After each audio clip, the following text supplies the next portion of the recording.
We can't all rub shoulders with political greats and movie stars, but for the price of admission to a wax attraction, anyone can mingle with their wax replicas.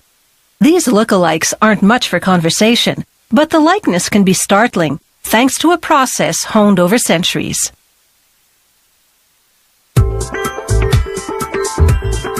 Famous faces come to life in beeswax, so it's almost like seeing them in the flesh. But how do they do it?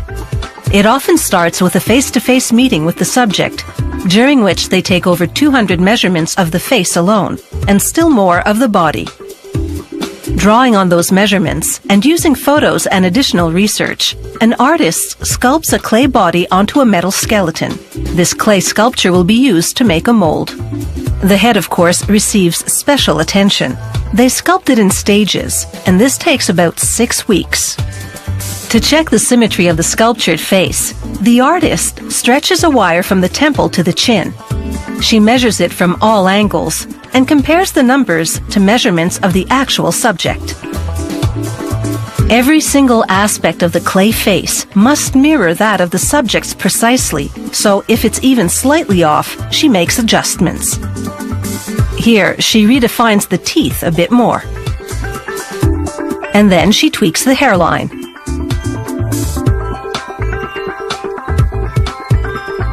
They're now ready for the next step, the making of the head mold. The worker paints plaster onto the sculpture in 14 different sections. This multi-part mold can be easily removed from the clay head once the plaster dries. After the clay head has been discarded, they give the reassembled mold a quick rinse. The wax artist turns the plaster head mold upside down and slots it into the wax bench, so named because it secures the mold during the wax casting. They melt blocks of Japanese beeswax and funnel the liquid wax into the neck of the plaster cast. They let it set for an hour, just long enough for the wax to solidify and form a thick crust around the inside of the cast. The artist removes crust at the neck and pours out the rest of the wax, leaving a hollow wax face inside. They set it aside for another hour to further solidify. The wax artist removes the plaster mold and comes face to face with the wax creation. She examines it thoroughly, confirming that the detail from the mold has been effectively transferred to the wax, and that the wax face is a dead ringer for the human subject. The team then casts the wax figure's hands, and an artist matches the subject's skin tone against a chart. She mixes paint and dabs the brush in it. She then strikes her brush with another one, so the paint splatters across the hand. She blots up the paint to blend it in. This technique gives the wax a speckled look that mimics human pores. She paints on knuckles, veins, and distinctive markings to mimic those on the subject's hands. She gives the nails a manicure to make the hands look identical to the subject's. In the hands of a skilled artist, these wax hands have come to life. As a medical glass eye spins, the artist blots on a very wide pupil first, and then paints the periphery to mimic the person's iris.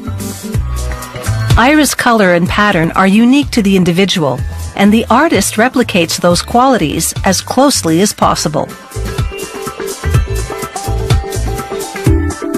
She glues red silk threads onto the whites of the eyes to simulate broken blood vessels. It's another touch of realism.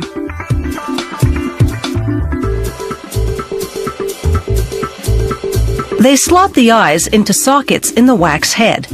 Then the wax figure is ready for its hair. Actual human hair matched to the subject's. They pierce the wax with a hot needle to insert each hair individually. The wax melts and closes around the hair.